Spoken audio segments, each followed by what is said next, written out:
Ei, aqui é o Josh. Hoje no The Infographics Show estamos fazendo a pergunta que está na cabeça de todo mundo. Um cartel de drogas conseguiria passar contrabando pela Grande Muralha da China? Quem inventa essas coisas? Me lembra de demitir meu agente. Valorizando a autenticidade, enviamos Henry, nosso roteirista mais descartável, ao interior de Juarez para perguntar a membros do cartel o que achavam.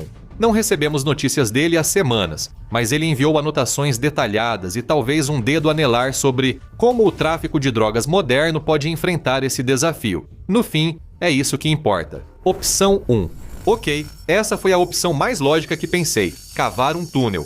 Se eu classificasse os interesses dos cartéis de drogas, seriam vender drogas, matar brutalmente e construir túneis. A dimensão desses túneis impressiona. Em 2022, a Patrulha de Fronteira dos Estados Unidos encontrou um túnel sob a fronteira entre México e Califórnia, com profundidade de 6 andares e comprimento de 6 campos de futebol. O túnel, com cerca de 1,20 m de diâmetro, permitia ao cartel transportar grandes quantidades de cocaína, metanfetamina e heroína de Tijuana. Ele passava sob trechos fortificados da fronteira dos Estados Unidos, com saída oculta em um galpão na área industrial de San Diego. Havia eletricidade e ventilação, deixando tudo mais confortável para os contrabandistas. Como a preferência do cartel por túneis pode ajudá-los a atravessar a Grande Muralha com pó colombiano? Para derrotar um inimigo, é preciso atacar seu ponto fraco. Isso é algo que Sun Tzu provavelmente aprovaria. A Grande Muralha da China é bem longa, na verdade, quase 21.200 quilômetros, e claro, em termos de defesa, ela não deixa a desejar. Guarnições regulares, torres de vigia, fortalezas, quartéis para soldados e o sistema de sinalização por fumaça e fogo que todos vimos no início de Mulan, de 1998. Porém, às vezes, o maior destaque de uma estrutura, seu comprimento, pode ser justamente sua fraqueza. Apesar de trechos servirem como controle de fronteira para quem entrava e saía do território imperial, grande parte da muralha está em áreas selvagens. Se o cartel de drogas tem equipamentos de construção, dá para assumir que construir um túnel do narcotráfico é muito barulhento. Imagine um guarda imperial chinês confuso, viajante do tempo, ouvindo máquinas pesadas roncando a cerca de 1,5 km da Grande Muralha. Eles vão ter algumas perguntas, para dizer o mínimo. E é por isso que eu acho que se você for tentar isso de qualquer jeito, cavar um túnel por baixo ou através das montanhas Yan é a melhor aposta para passar despercebido. Mas isso é um problema. Vai ser um trabalho e tanto. Como as montanhas Yan são compostas de calcário, granito e basalto, já é difícil atravessá-las no Minecraft, imagine na vida real. Sim, já há precedente de construção sob a Grande Muralha, feito pelos próprios chineses. A Grande Muralha Subterrânea da China é o nome dado a túneis de 4.800 quilômetros, usados pelo país para armazenar ogivas nucleares. O que o governo de uma superpotência global pode fazer em décadas supera o que a organização criminosa mais rica faria em 3 meses. E aí tem outro problema. Você precisa de um destino do outro lado, como aquele armazém em San Diego.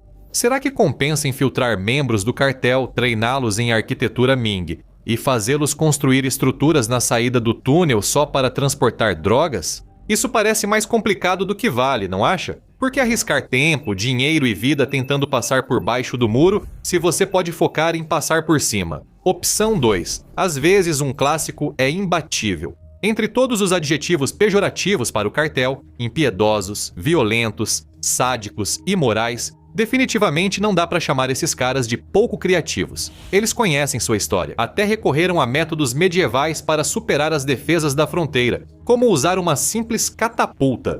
Lá em 2011, os guardas de fronteira em Naco, Arizona, devem ter achado que estavam alucinando quando viram imagens de uma caminhonete do outro lado da fronteira com uma catapulta elástica instalada na traseira.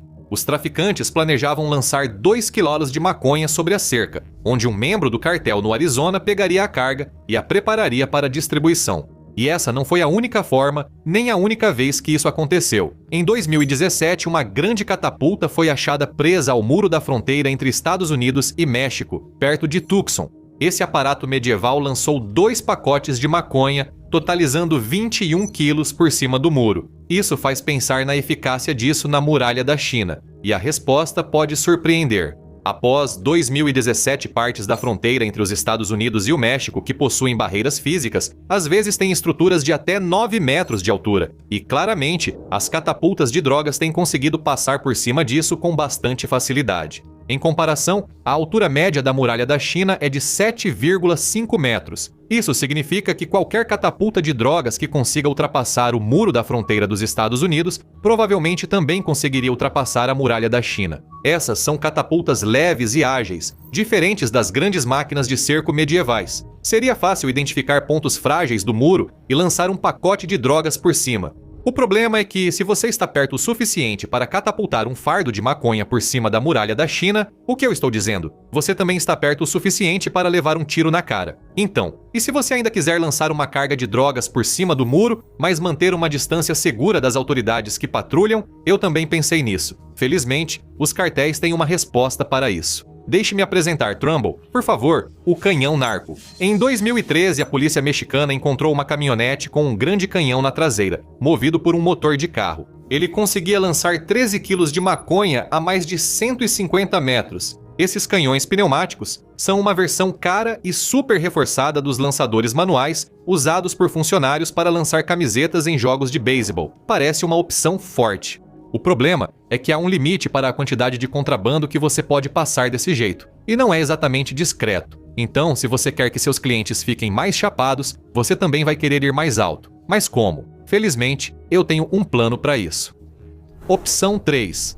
O ultraleve é, objetivamente, uma das melhores opções da lista, e é um dos métodos mais eficazes e diabolicamente difíceis de interceptar. Em 2012, o Departamento de Segurança Interna dos Estados Unidos investiu $100 milhões em um sistema para detectar aeronaves furtivas, rápidas e usadas no tráfico de drogas.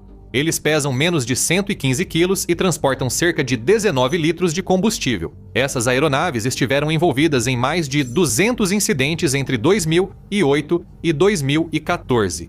Para ter uma ideia melhor do que estamos lidando aqui, imagine um planador com um motor e um cesto embaixo. Esse cesto pode conter centenas de libras de drogas. Isso supera o que qualquer catapulta ou canhão lançaria. Além de acidentes ocasionais, como um incidente em 2009, essas aeronaves ultraleves não são feitas para pousar do outro lado da fronteira. Eles soltam as drogas de grande altura e agentes do outro lado recolhem o pacote e o distribuem quando ele cai no chão. Isso provavelmente vai passar por cima da cabeça de qualquer um que esteja na muralha. No máximo, eles ouviriam um zumbido vago lá em cima, e mesmo que percebessem, seria quase impossível derrubar uma aeronave ultraleve sem armas específicas. Então, essa é uma das opções mais fortes. Mas vamos pensar como o cartel e ser gananciosos. O céu é praticamente um espaço aberto para transportar drogas sobre a Grande Muralha. Sinceramente, quem escreveu isso? Então, existe uma maneira ainda mais sutil e eficaz de transportar uma carga pelo ar? Opção 4.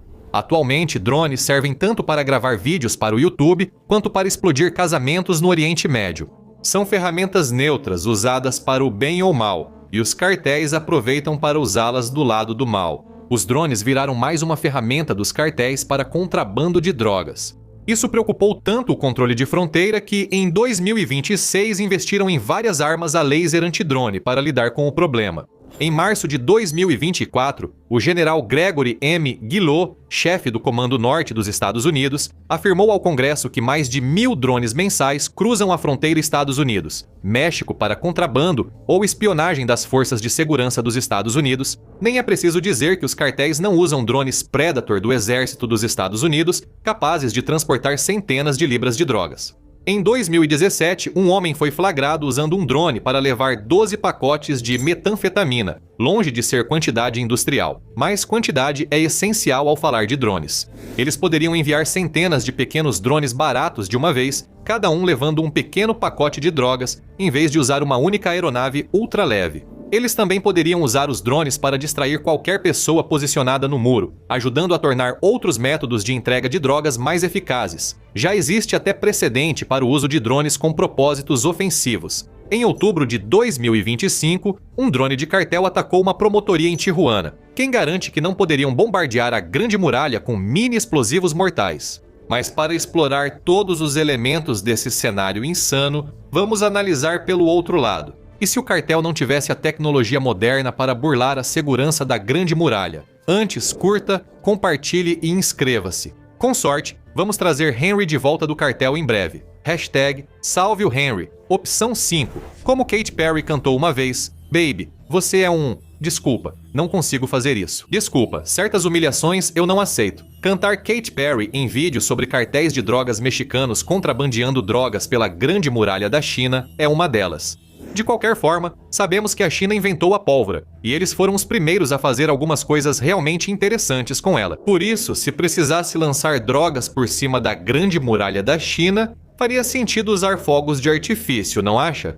Felizmente, antes de Henry ser levado para o porão de um esconderijo do cartel no interior de Sinaloa, ele conseguiu compilar uma lista de alguns dos fogos de artifício militarizados usados ao longo da história. Existe o Ki-Huo, também conhecido como fogo ascendente, que é um foguete básico de uso único. Teoricamente, isso poderia levar um pequeno pacote de drogas para cima, mas não dá para escolher o destino do foguete. O foguete pode explodir e destruir o pacote de drogas. O Huobao, basicamente um bombinha de papel, seria inútil para isso. O Rushu, ou rato de fogo, seria praticamente inútil, pois é um fogo de artifício que voa em direções imprevisíveis. Também vale para o Feian, ou andorinha voadora, que segue o princípio de nunca deixar ninguém saber qual será seu próximo passo. No fim, fogos de artifício não substituem tecnologia moderna.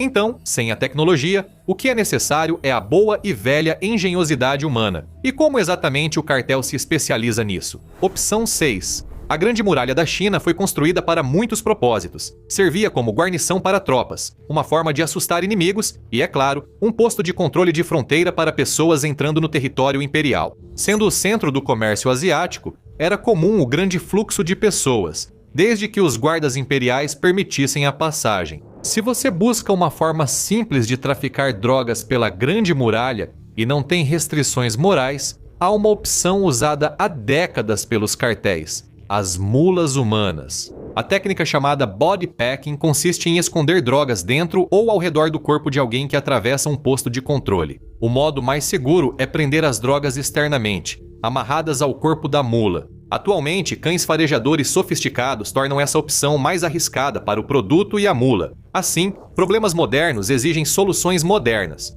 Para evitar o risco de perder um monte de cocaína, heroína ou metanfetamina caras, os pacotes de drogas são colocados em camisinhas. E então, a mula engole o pacote ou o insere pelo reto.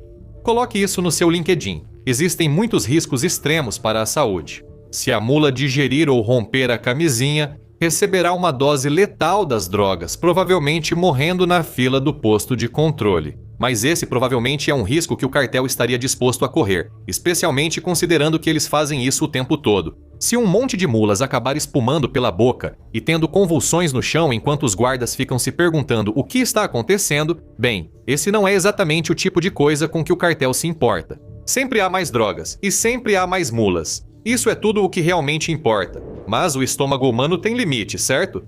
Isso reduz a quantidade de drogas que o cartel pode contrabandear, e assim, seus lucros, o que não é nada divertido. Como o cartel pode usar mulas humanas para transportar mais drogas pela Grande Muralha da China? Essa é outra coisa para a qual eles felizmente desenvolveram um método engenhoso e perverso. Opção 7. Quase não existe nada em que o cartel não esconda drogas. Isso descobri nessa investigação. Vai do surpreendente ao nojento de um jeito que nenhum guarda da Grande Muralha esperaria. Não acredita? Não se preocupe, você vai acreditar. Aqui estão exemplos insanos que encontrei na pesquisa. Em 2016, um cartel de drogas escondeu cocaína em implantes mamários recém-colocados em uma mula do tráfico. A menos que um guarda suspeitasse de uma mulher com seios grandes, isso passaria despercebido. No mesmo ano, esconderam uma libra de metanfetamina em um burrito. Um ano depois, em 2018, a polícia portuguesa interceptou uma grande quantidade de cocaína dentro de abacaxis ocos. E em 2006, porque às vezes os cartéis de drogas podem ser malvados de forma cômica, eles tentaram contrabandear heroína dentro de filhotes de cachorro, o que, francamente, é coisa de super vilão. Ainda duvida da criatividade do cartel para esconder coisas? Fiquem tranquilos, tenho mais exemplos. No extremo do Texas, um cartel de drogas escondeu 680 quilos de maconha dentro de cocos ocos. O cartel também escondeu drogas dentro de rodas, muletas falsas, cobras mortas, guacamole, doces, frascos de shampoo para cavalo, geleia de morango, cenouras falsas, brócolis de verdade, peixes koi e basicamente tudo o que você puder imaginar. Provavelmente não demoraria muito para o cartel descobrir quais mercadorias chamam menos atenção e então ver quem toparia ganhar um dinheirinho extra com o cartel. Vamos nos perguntar: Será que a Grande Muralha da China tem outra fraqueza que esquecemos? Opção 8. Por terra, por ar e sim por rios e mares, os cartéis literalmente farão qualquer coisa que precisem para levar suas drogas até seus clientes. E essa opção envolve explorar uma fraqueza que você provavelmente nem sabia que existia. Mencionamos antes que a Grande Muralha da China se estende por uma parte enorme do país, daí o nome. Ela atravessa muitos tipos de terreno de ponta a ponta. Isso significa que em algum momento ela vai cruzar com um rio. 2 métodos que os contrabandistas de cartéis aperfeiçoaram completamente para transportar drogas por vias aquáticas são os barcos do narcotráfico. Mais vilanesco que isso, só os submarinos do narcotráfico. Os barcos do narcotráfico são o que se imagina, então não vamos detalhá-los. Como os contrabandistas da lei seca, esses barcos leves e rápidos foram feitos para fugir e passar pelas barreiras da guarda costeira. Eles devem ser eficazes para atravessar a eclusa de Jumenco, mas os narcotraficantes ainda ficam vulneráveis. Com um narco submarino, o risco é bem menor. Esses dispositivos modernos são quase totalmente submersíveis. Nenhum outro método permite ao cartel transportar tanta carga quanto esses narcos submarinos. Em 2026, um narco submarino foi interceptado contendo pouco mais de 4 toneladas de cocaína. Veja quantas pessoas precisariam colocar camisinhas cheias de cocaína no reto para levar essa quantidade. Ainda assim, é muito esforço, não? Acho que há mais 2 opções que o cartel poderia usar, e eles não precisariam de um submarino para isso. E acredite quando eu digo que as 2 são clássicos do cartel. Opção 9. Quando se trata de poder, você tem que lembrar da regra de ouro. Quem tem o ouro manda. Cartéis são conhecidos pela violência, de propósito. Assassinatos elaborados e torturas servem apenas como propaganda. Com frequência, resolvem problemas discretamente, subornando ou ameaçando autoridades para facilitar crimes. É por isso que, em uma escala de 0 a 100, sendo 0 altamente corrupto e 100 muito limpo, o México recentemente marcou 27, o que realmente não é nada bom. Os cartéis sabem que mesmo que os sistemas possam derrotá-los, um sistema é tão forte quanto seu elo mais fraco. Esses caras têm um 6º sentido para identificar pessoas e usá-las a seu favor. Não há motivo para que, na muralha da China, seja diferente. Funcionários do governo e fiscais de níveis inferiores eram subornados ou manipulados para ignorar irregularidades. O que nos deixaria pensando, quem venceria na opção 10? Agora estamos de volta ao jogo. Isso sim é um clássico do Infographic Show. Quem venceria em um ataque total? Um cartel de drogas invasor ou tropas da dinastia Ming na Grande Muralha da China? Não é tão simples quanto parece. As tropas chinesas teriam vantagem numérica e estariam jogando em casa. As 9 guarnições da dinastia Ming, distribuídas ao longo de toda a muralha, somavam cerca de 300 mil soldados, o que não é pouca coisa. Obviamente, não estariam todos lá ao mesmo tempo, mas com a fumaça e os fogos de sinalização vindos do lado atacado, logo estariam a caminho. Essas tropas eram bem armadas e bem protegidas para a época. Eles tinham sabres e lanças para combate corpo a corpo, além de arcos, flechas, armas de fogo simples e canhões para ataques à distância. Apesar de tudo, é bem possível que um grupo menor de soldados de um cartel moderno vença se contar com seus armamentos atuais. Os sicários usam coletes à prova de balas avançados, que tornam muitas armas da dinastia Ming quase tão perigosas quanto uma arma de chumbinho. E não é só a defesa, eles também são verdadeiras feras quando se trata de ataque. Rifles totalmente automáticos e submetralhadoras, rifles de precisão calibre .50 pistolas, os drones explosivos de que falamos anteriormente. O armamento é tão desconhecido para os guerreiros da China Ming que provavelmente teriam dificuldade para se situar assim que o ataque começasse. Isso ocorreu repetidamente na história, dos conquistadores aos colonizadores britânicos na América do Norte. Armamentos superiores geralmente influenciam mais os conflitos do que o tamanho dos exércitos. Antes de você começar a gritar sobre táticas, vale lembrar que muitos dos soldados do cartel eram ex-forças especiais, às vezes até treinados por soldados de elite dos Estados Unidos. Eles sabem tudo o que os soldados Ming sabem e muito mais. Às vezes, os cartéis não conseguem o que querem. Veja casos em que enfrentaram as pessoas erradas e o que acontece quando bancar o durão dá errado. Ou clique neste vídeo.